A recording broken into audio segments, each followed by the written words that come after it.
السلام علیکم ورحمۃ اللہ. بسم اللہ الرحمن الرحیم. الحمدللہ وحدہ والصلاۃ والسلام علی من لا نبی بعدہ. میرا نام سید عابد محمود. اللہ سبحانہ وتعالیٰ نے جیسے محمد عربی صلی اللہ علیہ وسلم کو سارے انبیاء علی نبینا علیہ الصلاۃ والسلام کا سردار بنایا اور ساری کائنات اور تمام عالمین کے لیے رحمت بنایا اور انسانیت کا سردار بنایا اور اولین و آخرین کی سرداری دی، اسی طرح اللہ عز و جل نے نبی رحمت صلی اللہ علیہ وسلم کو، آپ کے گھر کو، آپ کے خاندان کو، آپ کی اولاد کو عالی خاندان بنایا اور سب سے عالی گھرانہ بنایا اور سب سے عالی نسل بنایا. آپ صلی اللہ علیہ وسلم کا فرمان ہے جس کا مفہوم ہے کہ اللہ حق عز و جل نے قبائل آدم میں سے عربوں کو چنا اور پھر قبائل عرب میں سے مضر کو چنا اور پھر قبائل مضر میں سے قبائل قریش کو چنا اور پھر قبائل قریش میں سے ہاشم کو چنا اور پھر ہاشم میں سے اللہ حق سبحانہ تقدس نے میرا انتخاب فرمایا.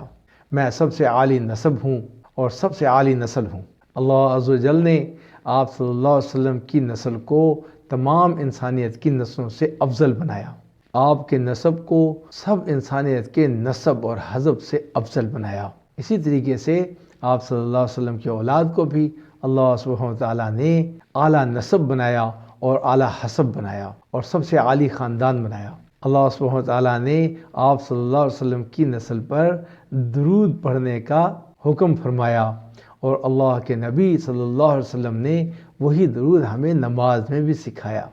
آپ صلی اللہ علیہ وآلہ وسلم کا فرمان ہے جس کا مفہوم ہے کہ لوگوں کا نسب بیٹوں سے چلتا ہے اور میری نسل اور میری اولاد فاطمہ رضی اللہ تعالی عنہ سے چلے گی اور ان کی نسل سے ہوگی. اور فرمایا جس کا مفہوم ہے قیامت والے دن ہر تعلق اور نسب ختم ہو جائے گا سوائے میرے نسب کے اور میرے تعلق کے، یعنی کہ میری رشتہ داری اور تعلق آخرت میں بھی قائم رہے گا اور نفع کا سبب بنے گا انشاءاللہ تعالی. پیارے نبی رحمت صلی اللہ علیہ وسلم کے خاندان کے متعلق تذکرے ہو رہے ہیں اور یہ ویڈیوز بن رہی ہیں. اس میں آپ صلی اللہ علیہ وسلم کے ازواج مطہرات کے بارے میں پچھلی ویڈیوز میں تذکرے ہوئے اور آپ صلی اللہ علیہ وسلم کی اولاد کے بارے میں تذکرے ہوئے، جن میں آج انشاءاللہ العزیز حضرت فاطمہ الزہرا سلام اللہ رضوان علیہا کی سیرت اور مناقب کے اوپر بات ہوگی. مجھے امید ہے انشاءاللہ آپ لوگوں نے پچھلی تمام ویڈیوز دیکھی ہوں گی اور اپنے لوگوں کو آگے بھی بڑھائی ہوں گی اور دکھائی ہوں گی، بتائی ہوں گی اور اپنے جتنے بچے ہیں ان کو بھی سنائی ہوگی اور تعارف کروایا ہوگا کہ پیارے نبی کے خاندان والے کیسے تھے اور پیارے نبی کے خاندان والوں نے کیسی زندگی گزاری اور دین کو کیسے پیش کیا. بھئی ہمیں بھی ویسے ہی انشاءاللہ العزیز پیش کرنا ہے، اپنی زندگی کو ویسے ڈھالنا ہے. صحابزادیوں میں آپ صلی اللہ علیہ وسلم کی سب سے چھوٹی صحابزادی حضرت فاطمہ رضی اللہ تعالی عنہ تھی اور آپ صلی اللہ علیہ وسلم کو ان سے بہت زیادہ پیار تھا اور یہی صحابزادی آپ صلی اللہ علیہ وسلم کی زندگی بھر باحیات رہیں. باقی آپ کی تمام اولاد آپ صلی اللہ علیہ وسلم کی زندگی میں ہی انتقال فرما گئی اور آپ صلی اللہ علیہ وسلم کی نسل کا آگے سلسلہ چلانے میں تمام صحابزادیوں میں اور صحابزادوں میں صرف حضرت فاطمہ الزہرا رضی اللہ تعالی عنہ سے ہی چلا، یعنی ان کے صحابزادے حضرت حسنین کریمین رضوان اللہ تعالی اجمعین کی اولاد کے ذریعے سے یہ سلسلہ چل رہا ہے. آپ حضرت فاطمہ رضی اللہ تعالی عنہ کا مبارک نام آپ صلی اللہ علیہ وسلم نے فاطمہ رکھا اور آپ سلام اللہ رضوان علیہ امام الانبیاء حضرت محمد المصطفیٰ صلی اللہ علیہ وسلم اور ام المومنین حضرت خدیجہ الکبریٰ سلام اللہ رضوان علیہ کی صاحبزادی تھیں. آپ سلام اللہ رضوان علیہ کے دادا کا نام عبداللہ اور آپ کی دادی کا نام آپ کی نانا کا نام خویلد اور آپ کی نانی کا نام آپ رضی اللہ تعالی عنہ کے نام کی طرح فاطمہ تھا. آپ سلام اللہ رضوان علیہ کے بہت سے القاب ہیں، ان میں سے ایک تو ہے زہرا یعنی روشن چہرے والی اور ایک ہے بطول یعنی کہ سب سے کٹ کر اللہ کی طرف یکسو ہونے والی. یہ اس طرح سے اور بھی بہت سارے القاب ہیں جو کہ بہت مشہور ہیں. جب حضور صلی اللہ علیہ وسلم کی عمر 35 سال تھی، یعنی کہ نبوت کا اعلان کرنے سے 5 سال پہلے آپ سلام اللہ رضوان علیہ کی ولادت ہوئی اور یہ وہی سال ہے جب قریش مکہ کعبہ شریف کی تعمیر میں مشغول تھے اور حجر اسود کو نصب کرنے کے لیے انہوں نے محمد رسول اللہ صلی اللہ علیہ وسلم کو اپنا فیصل مقرر کیا تھا. آپ صلی اللہ علیہ وسلم کو جب یہ خبر دی گئی کہ آپ کی چوتھی بیٹی پیدا ہوئی ہیں تو آپ کو یہ سن کر بہت خوشی ہوئی، اور خوشگوار چہرے اور خوشی کے تاثرات کے ساتھ جلدی اپنی اہلیہ حضرت خدیجہ الکبریٰ سلام اللہ علیہا کے پاس گھر تشریف لائے۔ انہوں نے ان کی خیر و خیریت اور سلامتی معلوم کی اور مبارکباد دی اور بچی کے لیے برکت کی دعا کی۔ حضرت خدیجہ رضی اللہ تعالی عنہ نے اس وقت معاشرے کے اعتبار سے جو روایتیں اور جو سلسلے چل رہے تھے تو چوتھی بیٹی پیدا ہونے پر کچھ تھوڑی سی سہمی ہوئی تھی، اور اسی سہمی ہوئی نگاہ سے انہوں نے حضور صلی اللہ علیہ وسلم کو دیکھا۔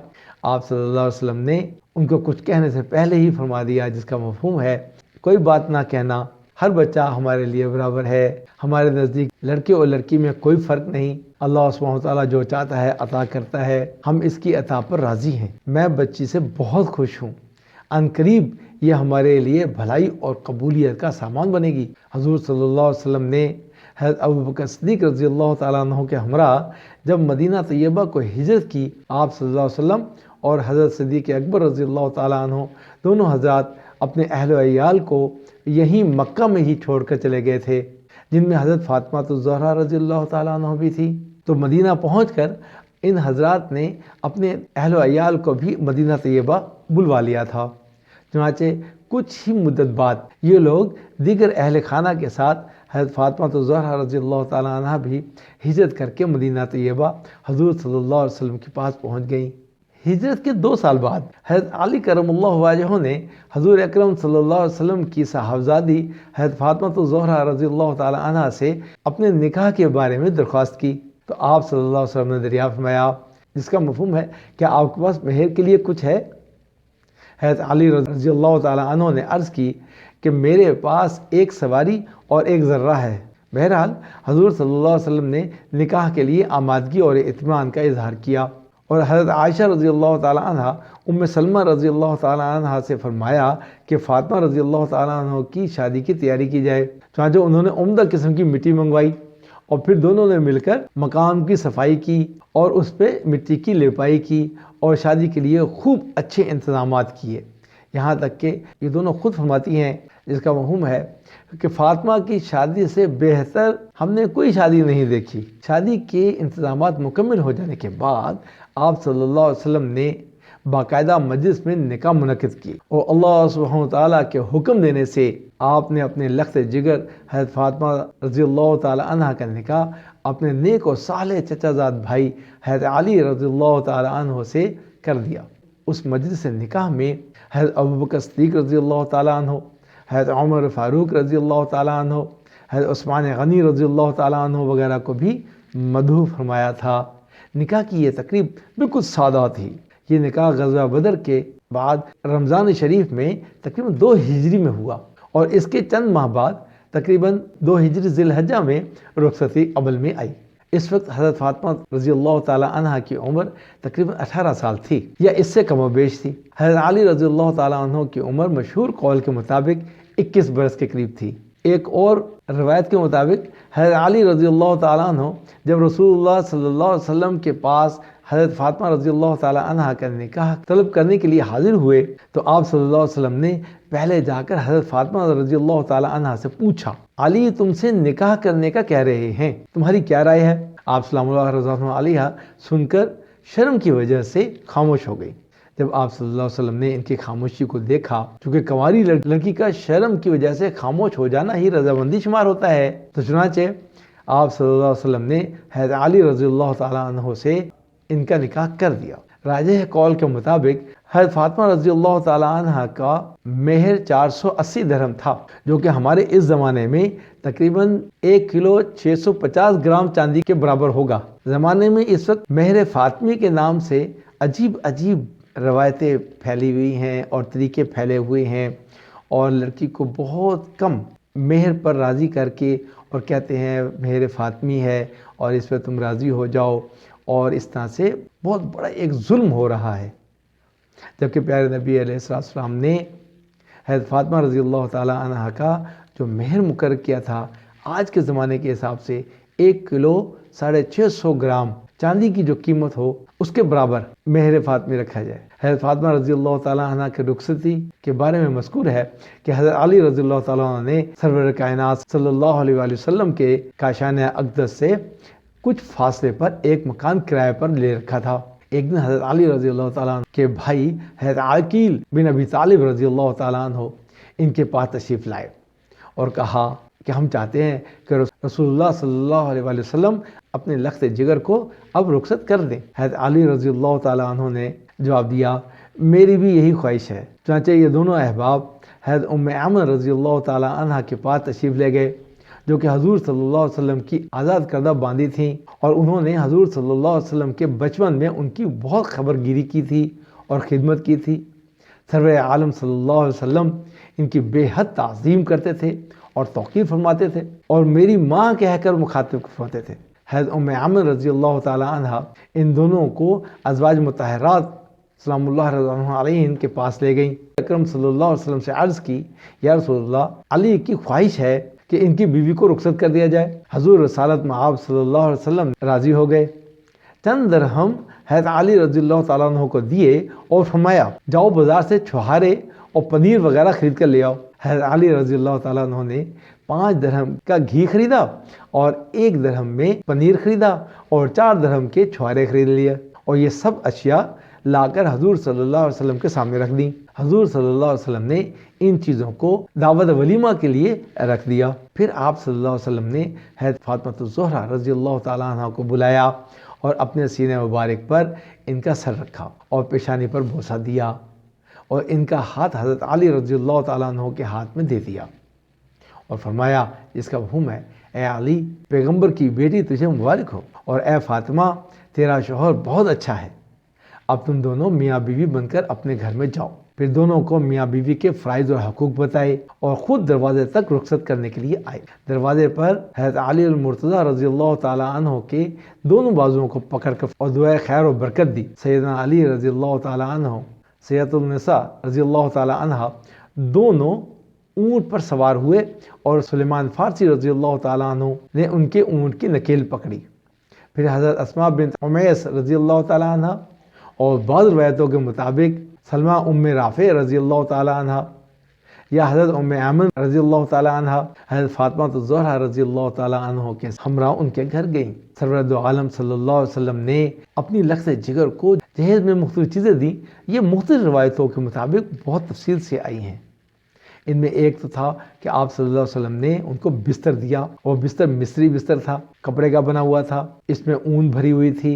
اس کے علاوہ ایک نقشی تخت دیا یا وہ پلنگ تھا۔ اس کے علاوہ ایک چمڑے کا تکیہ دیا جس میں کھجور کی چھال بھری ہوئی تھی۔ ایک مشکیزہ دیا، 2 مٹی کے برتن دیے جیسے گھڑے ہوتے ہیں پانی بھرنے کے لیے۔ اسی طریقے سے ایک چکی دی، اور ایک روایت میں آتا ہے 2 چکیاں دیں۔ ایک بڑا پیالہ دیا، 2 چادریں دیں، 2 بازوبند نقائی دیے، یعنی کہ وہ بازو باندھنے والے 2 زیور جو چاندی کے تھے، اور ایک جائے نماز دی۔ اتنی سادہ زندگی اور اتنی سادہ شادیاں کیا آج ممکن ہیں؟ آپ کے گھر میں اور ہمارے گھر میں بھی بہت سارے بچے ہیں، آپ بھی ماشاءاللہ اس قابل ہیں کہ اپنے بچوں کی شادیاں کریں، اور ہم بھی الحمدللہ اس قابل ہیں اپنے بچوں کی شادیاں کریں۔ کیا اس دور میں ہم محمد رسول اللہ صلی اللہ علیہ وسلم کی اور حضرت علی رضی اللہ تعالیٰ عنہ کی طرح اور فاطمہ رضی اللہ تعالیٰ عنہ کی طرح شادی کر سکتے ہیں؟ بہت مشکل۔ کہنے میں تو آسان ہے، ہاں کرنے کے لیے جان نکل جاتی ہے۔ وہ کیا کہے گا، وہ کیسے ہوگا، یہ کیسے ہوگا، لوگوں کو دکھانا بھی ہے، بہت مشکل۔ تو میری اور آپ کی کامیابی اپنی من چاہی پر نہیں ہے، میری اور آپ کی کامیابی نبی رحمت صلی اللہ علیہ وسلم کے طریقوں پر ہے۔ آپ کو اور مجھے ایسی ہی سادہ زندگی کے اوپر آنا ہے اور اپنی زندگی کو لانا ہے۔ ایسے آسان اور آرام سے بچوں کی شادیاں کریں، کم از کم جہیز میں، اور سادگی کے ساتھ اور سادگی کے لیے زندگی میں شادیوں کو آسان کریں، نہ کہ شادیوں کو مشکل۔ پیارے نبی صلی اللہ علیہ وسلم نے شادیوں کو اور نکاح کو آسان کیا اور زنا انتہائی مشکل کر دیا کہ اس کے بعد سزائیں بہت سخت ہیں۔ اور آج کل ہم نے نبی رحمت صلی اللہ علیہ وسلم کے طریقے کو چھوڑ کر، ان کی زندگی کو چھوڑ کر نکاح کو مشکل بنا دیا۔ بچوں کی عمریں گزر گئیں، بچیوں کی عمریں گزر گئیں، اور نکاح مشکل ترین ہو گیا۔ جہیز جمع نہیں ہو رہا، ہماری روایتیں پوری نہیں ہو رہی اور زنا عام ہو گیا اور زنا اتنا آسان ہو گیا. یہ ہمارے معاشرے کا حال ہے. آپ نے اور میں نے مل کر انشاءاللہ العزیز اس بات کا بیڑا اٹھانا ہے کہ پہل ہم کریں گے انشاءاللہ. مسجدوں میں نگاہ کریں گے اور سادگی کے ساتھ کم از کم جہیز کے ساتھ جتنی ان کی ضرورت ہے اس کے مطابق وہ بچی لا سکتی ہے تو لے آئے, نہیں لا سکتی تو کوئی زور زبردستی نہیں ہوگی. ہاں تو انشاءاللہ العزیز آپ بھی عہد کریں, ہم بھی عہد کرتے ہیں. انشاءاللہ ہم اس کی پہل کریں گے, اللہ چاہے گا, اور اللہ ہماری مدد بھی کرے گا, اس دنیا میں بھی کامیاب کرے گا اور مرنے کے بعد کی زندگی میں بھی کامیاب کرے گا. محمد رسول اللہ صلی اللہ علیہ وسلم کی ہر سنت کو زندہ کرنا ہے, تو اس سنت کو زندہ کرنے کے لیے بھی آپ لوگ بھی ارادے کریں اور ہمت کریں اور اس معاشرے سے لڑائی کریں, اب جیت جائیں. اللہ آپ لوگوں کو جزائے خیر دے. انشاءاللہ بقیہ اس سیرت و مناقب وہ اگلی ویڈیو میں بیان کریں گے. اس وقت تک کے لیے اپنا بھی خیال رکھیں, ویڈیو کو خود بھی دیکھیں, پورا دیکھیں اور دوسروں کو بھی شیئر کریں. السلام علیکم ورحمۃ اللہ. دی گیٹ آف گائیڈنس چینل کو سبسکرائب کریں, بیل آئیکن میں آل آپشن کو دبائیں تاکہ ہر نئی ویڈیو آپ کو بر وقت ملتی رہے.